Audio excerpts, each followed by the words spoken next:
And welcome to Inside Government for the fall 2021 semester here at Cayuga Community College. Okay.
Good evening and welcome to the first Inside Government for the fall 2021 semester here at Cayuga Community College and put on Spectrum, Verizon, Fios, the Auburn Regional Media Access, better known as ARMA, as well as Win 89, the college's radio station. I'm your host, Guy Cosentino.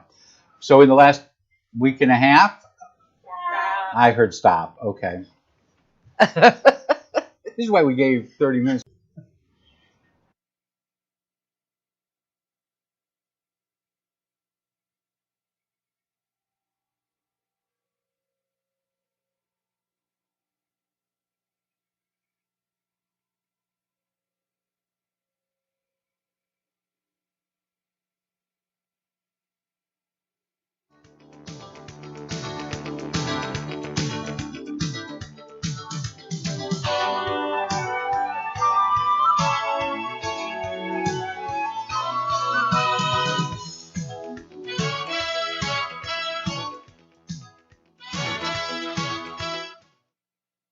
To the first Inside Government for the fall 2021 semester here at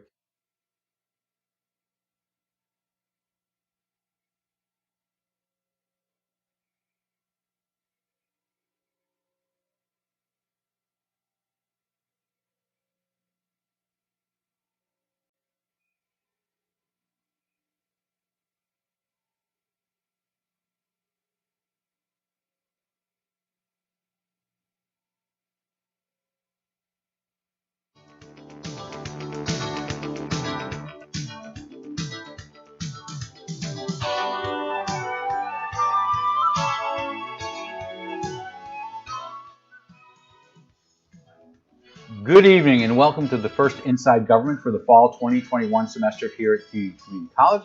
And this is a program that is put on Spectrum, Verizon, Fios, the Auburn Regional Media Access, better known as ARMA, as well as Win 89, the college's radio station. I'm your host, Guy Cosentino.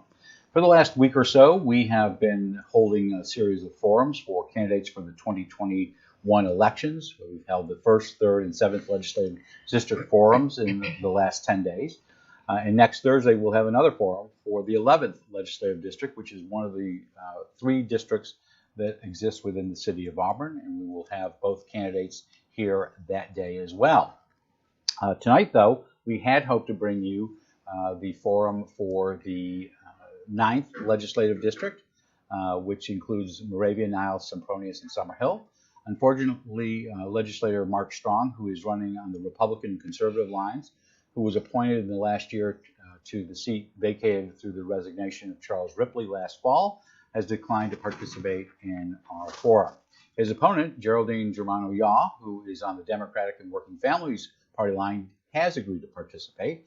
And as per our rules in the past that we've been using for 20 plus years, it seems like a lot longer, for electoral competitions from Congress to the New York State Senate, when one candidate decides to participate, but their opponent declines. The candidate who did agree to participate does get a 30-minute one-on-one interview with me. Keeping to that standard, we have Mr. GERMANO-YAW, who is seeking this seat in the studio today. A position of a member of the county legislature is a part-time job. It has a salary of $13,500 per year. The 15-member legislature has 6 Democrats, 5 Republicans, 1 conservative, and 3 non-affiliated members, with half of the legislature up this year. So that does mean the control could change this January depending on these elections. Welcome. Welcome to be here. Thank you for agreeing to do this for the students and for the community and for the voters of the 9th Legislative District. Thank you for inviting me. So I guess the most basic questions is, why are you running? Well, I'm running because I have a lot of time on my hands now. My husband died 2 years ago, and I decided that I wanted to give something back to the community, and I've been a member of the Variance Board in the past in the town of Sempronius, and I'm recently on the Board of Assessment Review, but I thought that this would be a... So while you haven't had elective office, you have haven't had elective office. You have served on some boards. 5 years as the president of the Tompkins-Cortland Nurse Practitioner Association. 5 years. Kind of went into my next question. So what is your profession? My profession is I am a retired psychiatric and family nurse practitioner. I worked for the last 15 years of my work time at Tompkins County Mental Health Clinic in Ithaca, New York, commuted from Sempronius every day for 15 years. I would have kept working, except I got hit head-on by a pickup truck and broke my kneecap in 2010, so I couldn't drive anymore, and my husband had just retired, and he wasn't about to get up and take me to work in the morning, so he told me I needed to retire. Then your husband, just so we say, my husband, Bruce Yaw, who is a well-known talented teacher in, the music is not my category, but I know he's a well-known teacher in Moravia. Beloved teacher. And so how long have you lived in Sempronius? I moved to Sempronius when I was 26 years old, and I've lived there for 45 years. And have you been involved in Democratic Party politics, or is this your first foray? I've been the Democratic representative for the town of Sempronius for the past 10 years.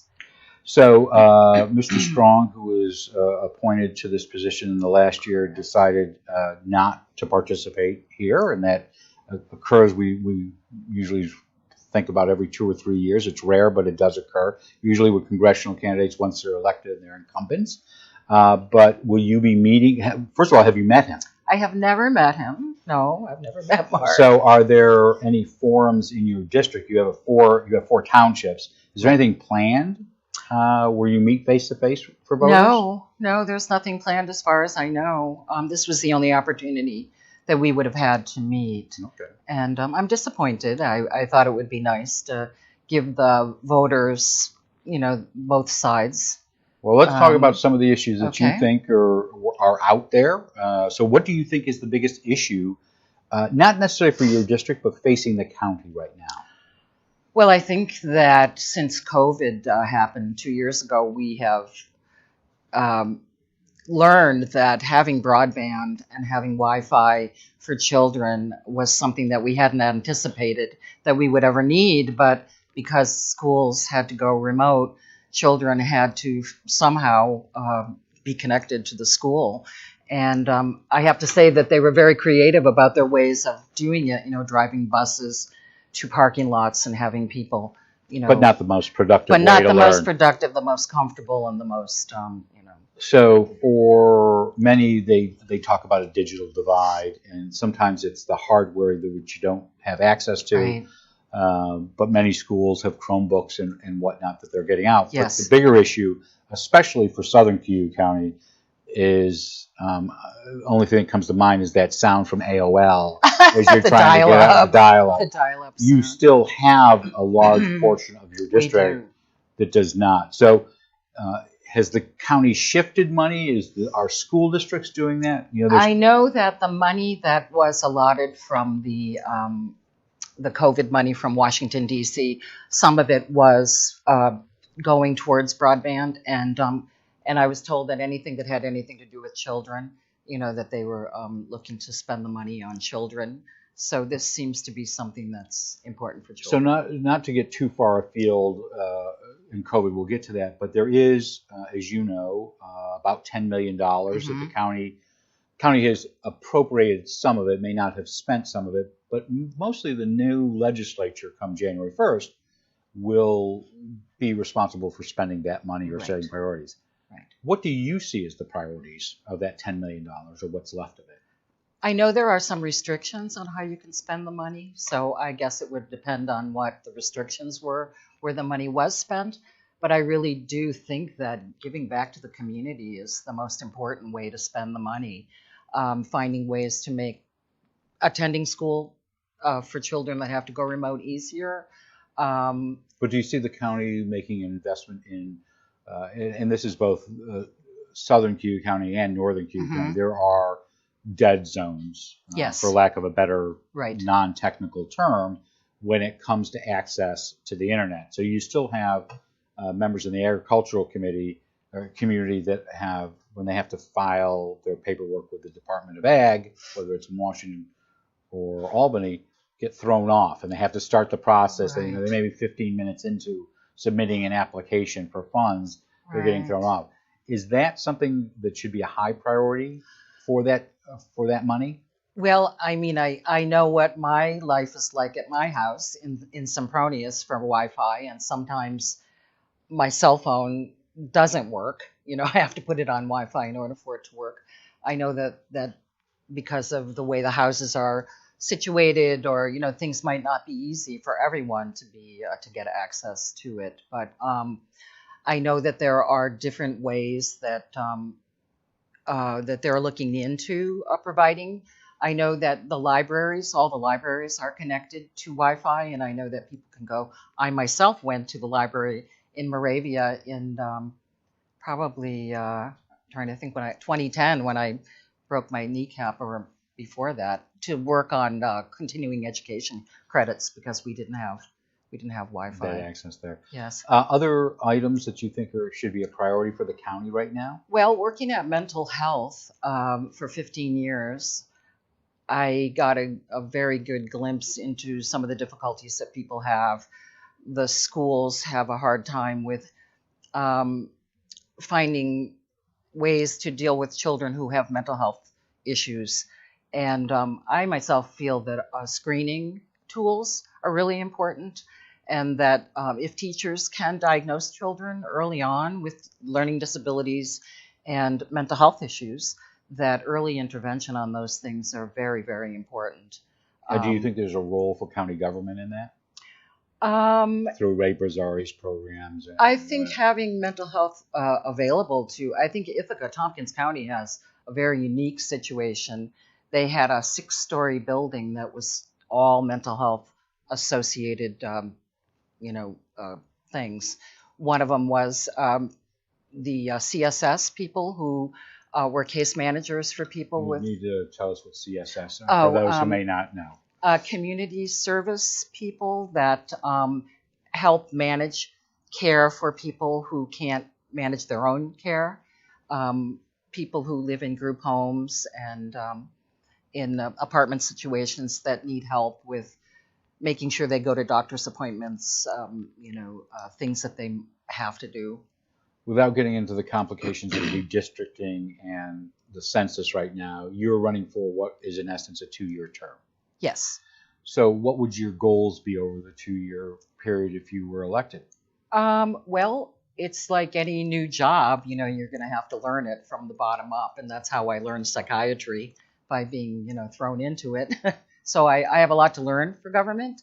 My priorities are having an open door to people in the community that have questions about how things are run. I did have a lot of questions when knocking on doors, meeting people, things that they felt were issues for them.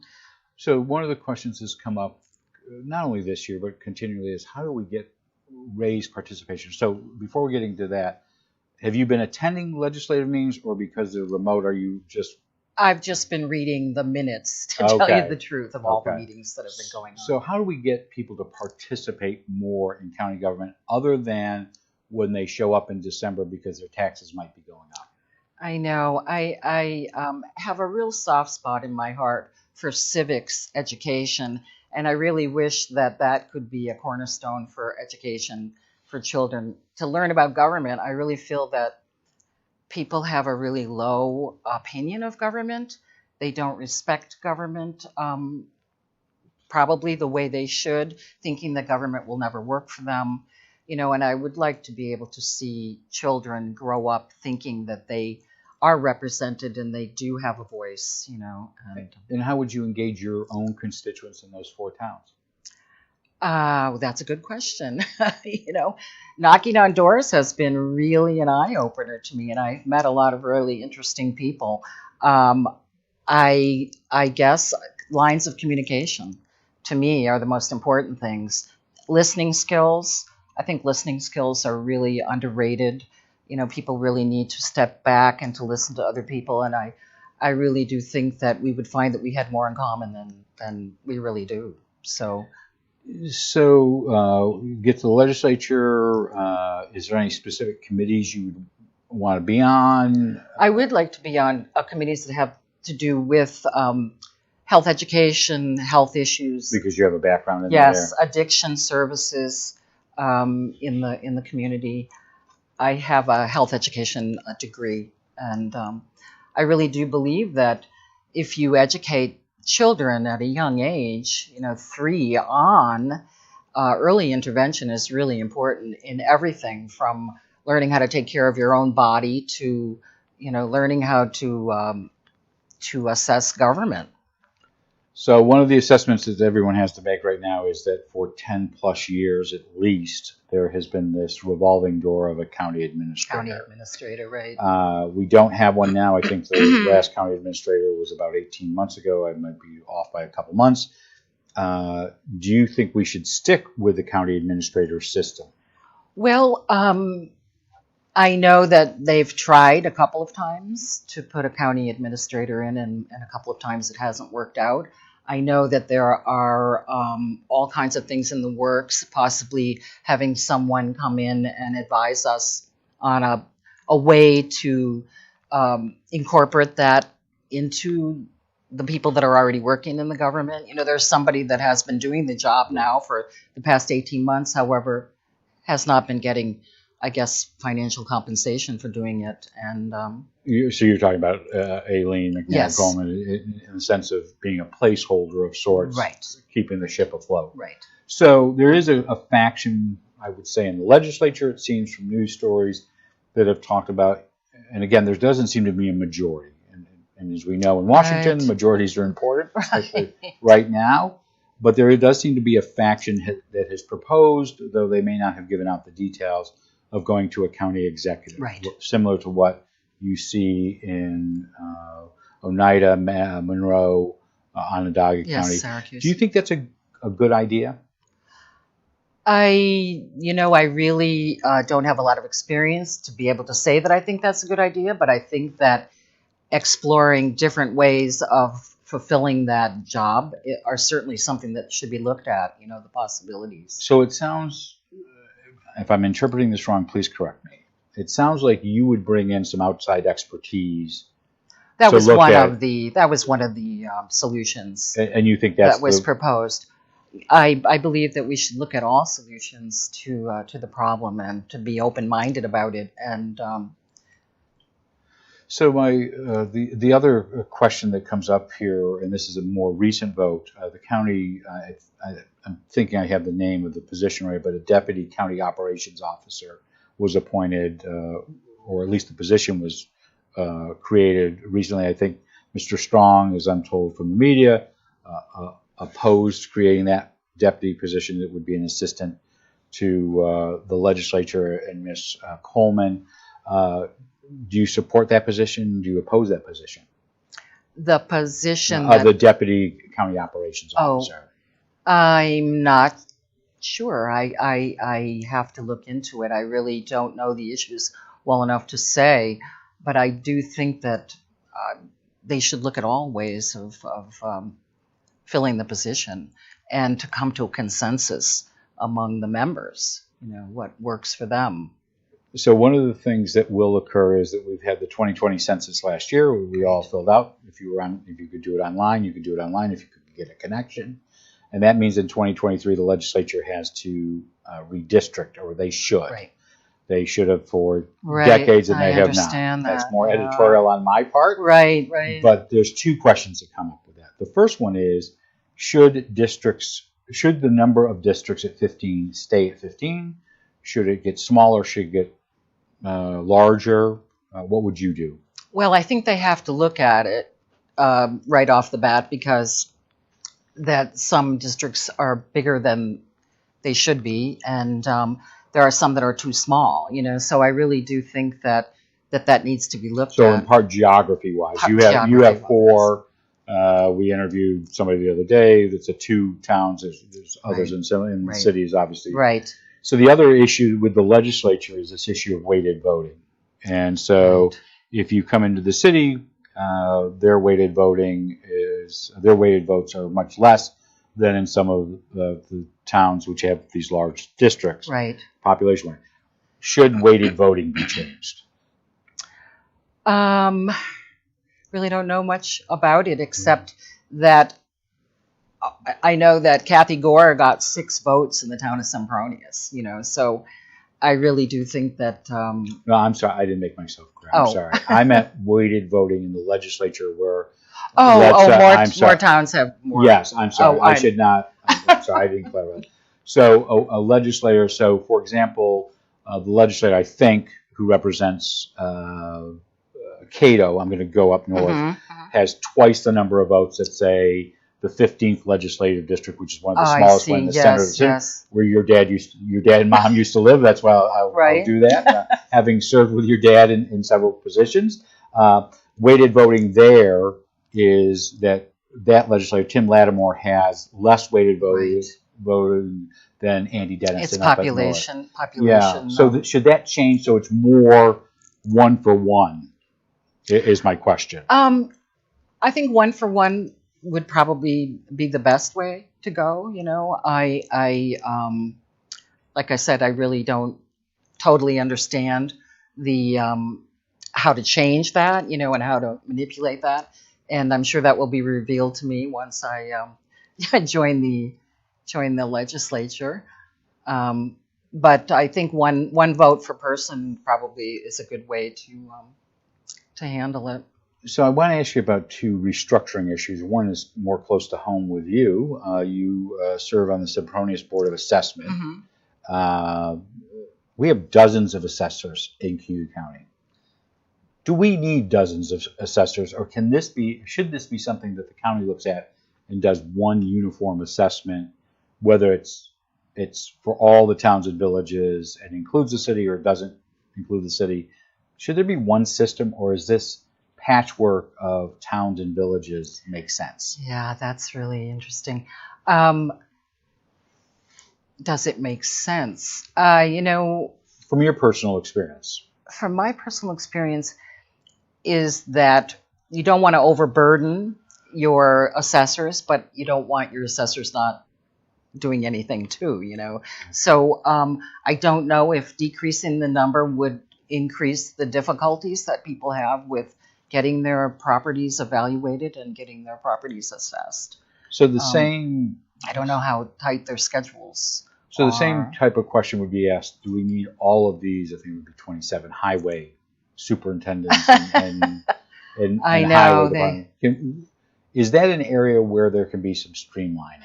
There's always this thing about having the positions become elected positions or having them be financially supported positions, and that is something that probably should be looked at. You don't want to overdo something. You just want to do just enough. And you don't want to waste resources, but yet you don't want to have what is happening now, that it seems like people have disappeared. There's no people to do the work. Right. So 2 questions. One's particular to your particular race, and one is to the general. If you're elected in if you take office in January, if Eileen McNabb Coleman, who is the current chair, decides to seek re-election, would you be supportive of her? Yes. Okay. And the other is about how we appoint people in interim. So your race is the perfect race for this question. So Charlie Ripley, who was elected to the legislature, decided to resign last fall and go back to his town supervisor role. There's a couple ways you can replace people, and this seems to come up at least once every 4 or 5 years in the legislature. You can make an appointment, which was done in this case with Mr. Strong. You can hold a special election, or you can wait until the next election cycle. What would you do? Well, I think they've always replaced, and they've always replaced by party. If the person who resigns is a Republican, they replace the person with a Republican. I think it would depend on where in the course of his position he'd resigned. You know, I think he only had 1 year left to go. A little over a year, but it was after holding an election last year. Right. I think that allowing the people to vote for that position is more important than I think giving someone the position. I think that that's sort of a disadvantage. So in this particular case, they didn't go out and say anybody interested in this district come to the legislature, apply. They just appointed someone. Right. They just appointed someone, and it took them a while to find someone to appoint. So, so were you going to run for this position, whether it was Mr. Ripley, or did you decide to when there was an opening to run? I saw that Mark Strong was running unopposed, and I just thought that that was wrong. Okay. I just thought that he should have an opponent, and it was something that I was interested in trying, and that's why I decided to do it. So I want to go back to COVID for a moment. How do you think Cayuga County has responded as a government to dealing with the pandemic?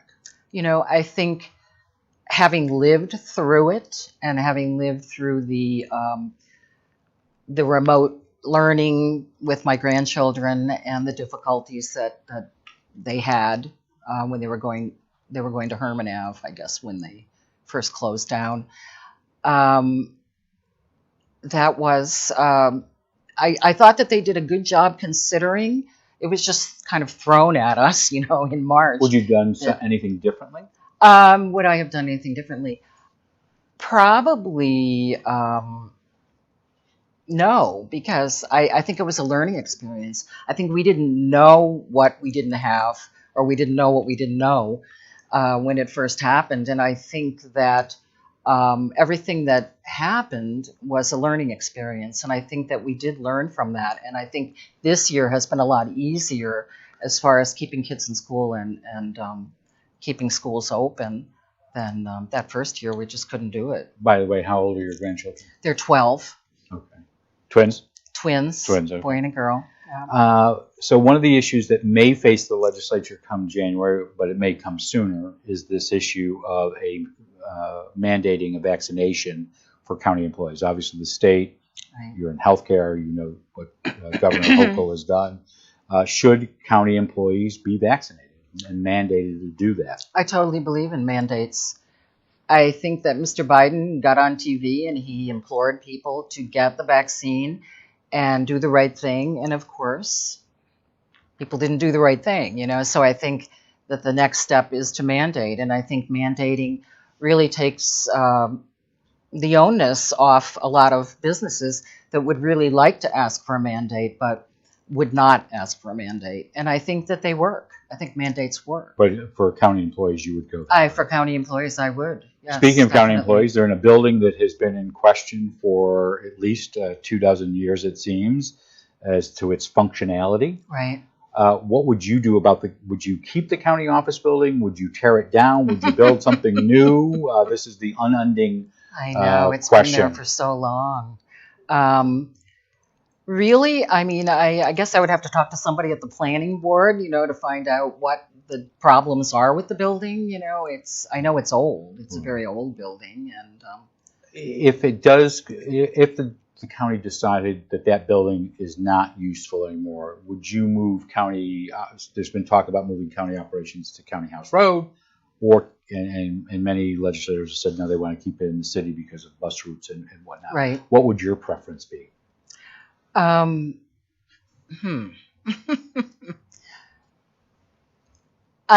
really couldn't say. I certainly don't want people to be put out. I don't know the issues as far as what the difficulties are with the building, but relocating it, I'm sure, is a political thing for people having to commute somewhere else to work.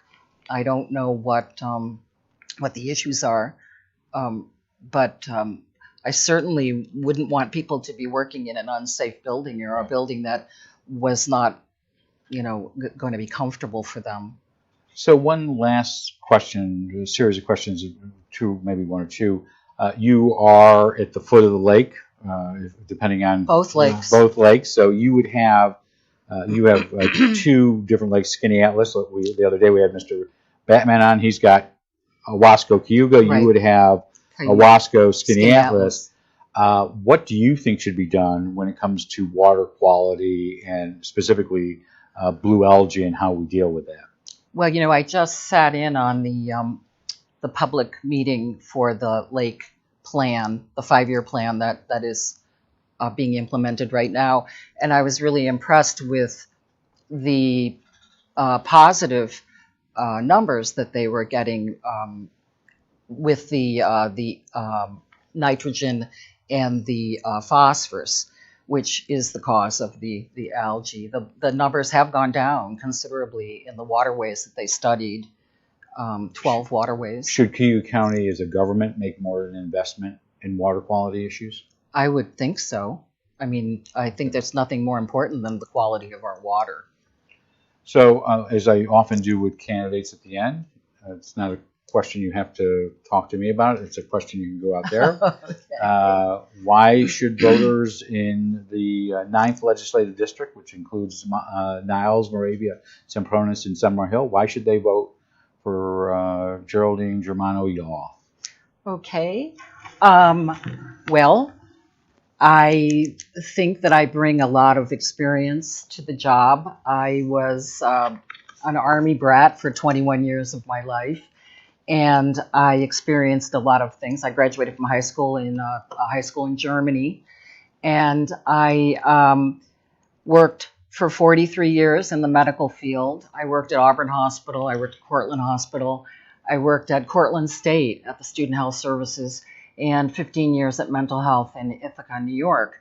I think that all those experiences I bring to the job, and plus living in Sempronius for 45 years, I really feel like I know my neighbors. When I first moved in, I didn't know who was a Democrat, who was a Republican, and I have learned to love my community and want to give back, and I would hope that you would give me the opportunity to try to give back to my community, and I think more women need to participate in politics. So thank you for considering me.